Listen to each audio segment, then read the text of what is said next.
Hello, my name is Brian Lay, and I'm here at Wago's booth at the APTA EXPO in Orlando, where we are highlighting our health monitoring package, which utilizes our hardware that's railway grade, and in this application we're showing how it can be used for level crossing monitoring. After all of our hardware is installed in the field, then we need someone to help us build out the back office, and that's why PSA is sharing our booth today.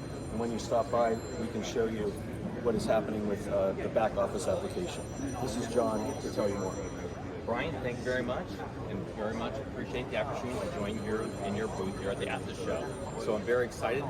John Kirkridge, I am the CEO of Professional Software Associates. I'm very excited to be able to demonstrate and show the technology at the booth here with regards to our ability to interface with the health monitoring system that Wago produces with the hardware, and our ability to do demonstration of the back office capabilities, as well as the maintenance operation system, as well as the interface tablets that a maintainer can use out in the field. So Brian, thank you very much. Looking forward to having everybody visit at the APTA booth. Thank you, John, and please stop by.